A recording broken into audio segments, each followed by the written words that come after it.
Naka, how much do you earn in Japan? Naka, how much do you earn in Japan? Naka, how can I go to work in Japan? I'm going to try to answer those questions. And also, what is the approximate monthly cost of living here in Japan, near Tokyo?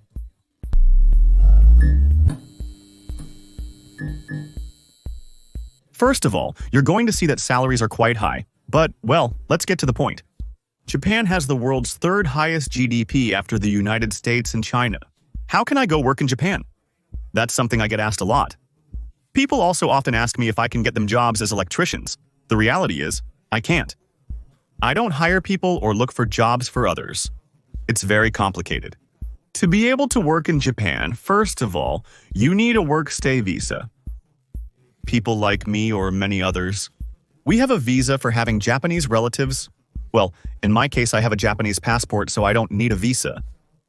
One of the easiest, let's say, for people from Argentina and many Latin American countries or Spain, is to have the working holiday visa, which is for young people from 18 to 30 years old.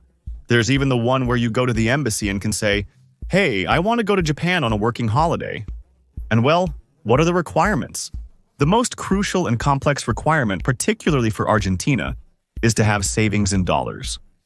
That you need to have $4,000 in savings, which can include the money to buy a round-trip ticket to Japan and there. With that, the embassy gives you a 1-year stay in Japan, and from there you can choose, for example, to work or take a vacation for a year. Tourists visiting Japan can only stay for a maximum of 3 months. But, well, being on a working holiday visa, you can arrive and look for work. The embassy doesn't ensure that you find a job, they just give you permission to stay for a year. Now, if one has a degree in something, it's very complicated. Just imagine, in Japan they speak Japanese, they don't speak English, they don't speak Spanish. English, it depends. I mean, you have to get a very specific job where someone who speaks English is needed. If you know fluent or native English, you can get a job. There's a site called Craigslist where you can find all kinds of jobs that require skilled or unskilled labor. There are bizarre jobs from what I've been told, but the thing is that once you're here, you can get a job. If you have graduated or studied something, it's already difficult because you need to know your field of study. But in Japanese, if you are a doctor, if you don't know Japanese, it's impossible. How do you communicate with the patients? Now, the job that you might be able to get, knowing English well, is perhaps as a programmer or in systems that are out there. There's a lot of demand for work, and not that many Japanese people who are knowledgeable in the field. So, as a programmer or something like that, could you end up finding something later on? A field in which there is a lot for unskilled foreigners is being an English teacher. The thing is that you don't need to know perfect English, so what matters in this case?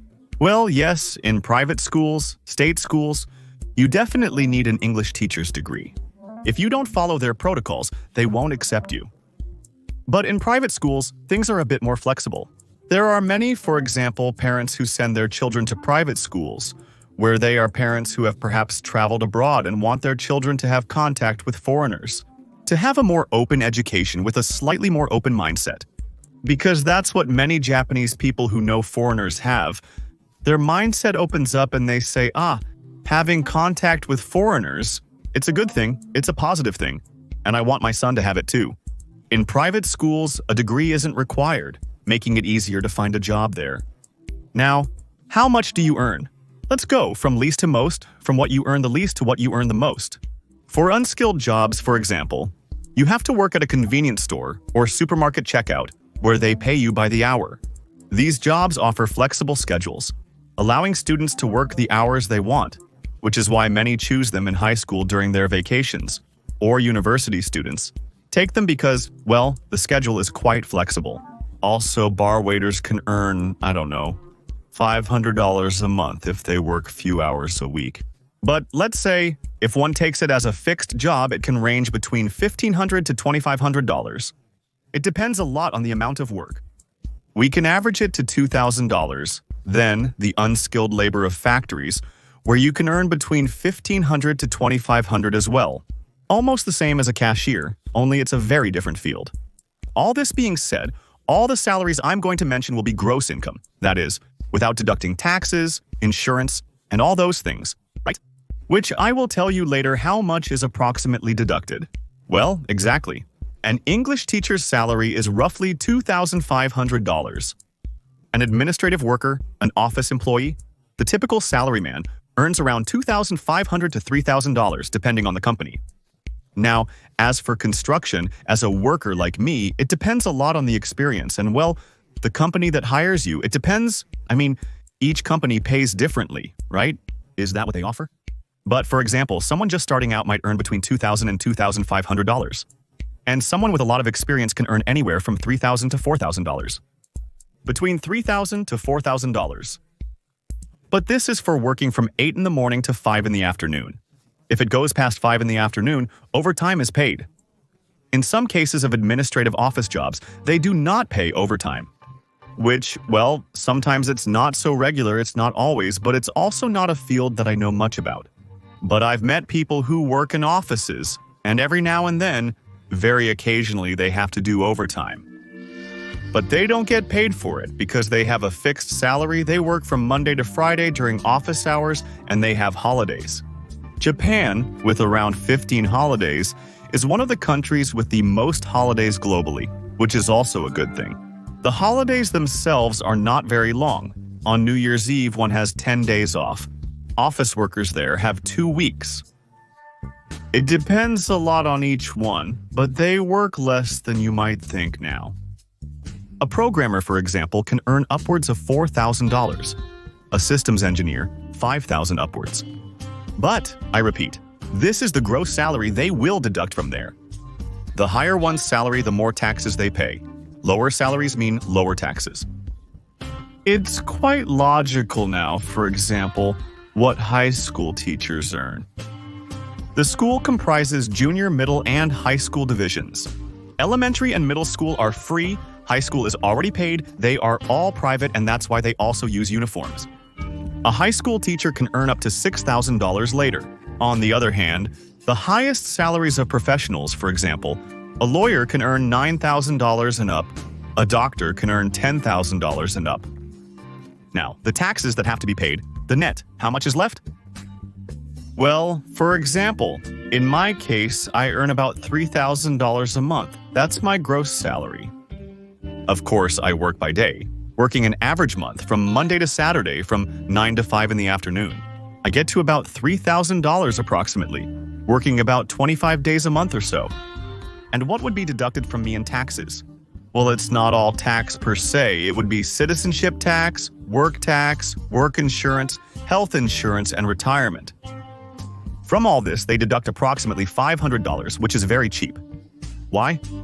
Because I am a permanent employee. What here is called SHINE, in which the company pays half of all those tax and service expenses you have. And the thing is, I only started on Shine this year. Until last year, I wasn't on it. I've always been independent. I was like a self-employed person. The daily salary was the same. The issue was that I paid more taxes because the company didn't take responsibility for my salary. Well, I can't complain about that because I was always in a situation where it was like, well, I'm leaving Japan. No, wait, I'm not leaving Japan. And I said, hey, and I talked to my boss. Wouldn't it be cheaper for me? Wouldn't it be better if you put me on Shine? And the truth is yes, right? Because in that case, I had to pay half, which is no problem. The funny thing is that before, without retirement, I had paid all those health insurance taxes, which are mandatory, and I spent more than $500. Now, with $500, all my taxes are covered, plus retirement. I just started contributing this year. A pity. They lost some money and time, all this. But well, it is what it is. What are they shouting about? What are they doing? A ritual? Gentlemen, please stop shouting. So therefore, from my salary, I have about $2,500 left, approximately. There are times when I work overtime and, well, I can earn a little bit more.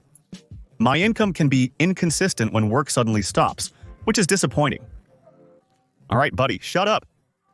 What are you doing? But just to give you an idea, for example, when I wasn't with Shine, when I wasn't a permanent employee, they would pay me my salary like this. You worked so many days, well, here's your money, pay your taxes, and you're responsible for everything. For example, health insurance, which is mandatory between Laura and me. I mean, everything was under my name and what we were paying was approximately $300 a month just for health insurance. Apart from this, there were the other taxes and we didn't pay retirement. Now with $500, we have health insurance, retirement, and taxes up to date. Now, a very negative side is that women earn less than men. It depends on the field, but in the vast majority of jobs, women earn much less, and she can even end up earning 40% less than a man doing the same job. In some roles, such as administrative jobs, supermarket or convenience store cashiers, or waiters, there might be more gender equality.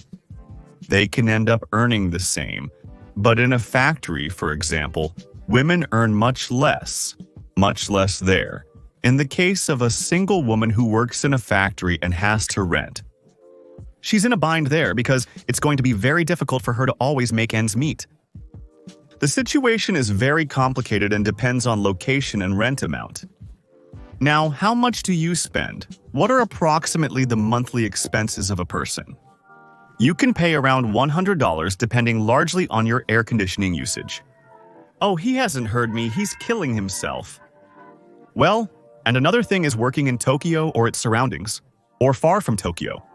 There's also a difference in price. It depends on how close you are to the city or which city is the closest to you. These are the approximate average salaries in and around Tokyo. For instance, my monthly electricity bill can reach around $150 in the summer when I heavily use air conditioning. Then, in winter, let's say, it can be between $70 to $80. It depends. Water and electricity, about $50 a month. Rent. A cheap rent is about $600. You can find cheaper, but you have to look for it. In my case, since I live in a very small apartment, I pay $750, which is a room and a kitchen, dining room, and, well, a balcony and the bathroom. In food, approximately, I spend about $1,000.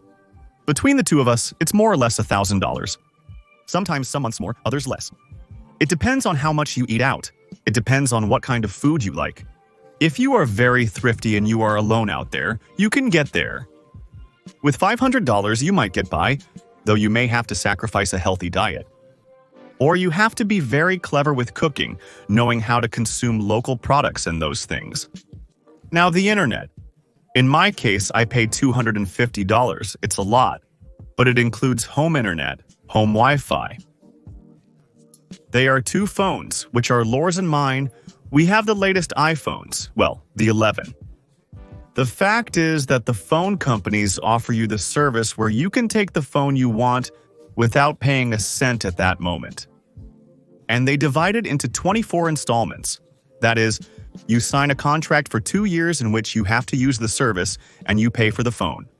In 24 installments, but with a 50% or roughly a 50% discount. And also, you can leave your old phone as a form of payment. And also, a data service of like 20 gigabytes, which never gets to 20 gigabytes in a month, but it's quite comprehensive. They are 2 new phones, a huge amount of data, free calls between phones of the same company, and home internet, which is fiber optic of like 1 gigabyte, but, well, it's never really a full gigabyte anyway. But in itself, if you bring your unlocked phone and you join a company, well, per month with home internet, plus your cell phone service, about $100 or a little less. Even with that, you're already set. And, well, I hope I've cleared up your doubts. If you have more doubts, well, maybe later. Leave me in the comments if you have more doubts. Or if everything was clear, don't forget to leave a thumbs up.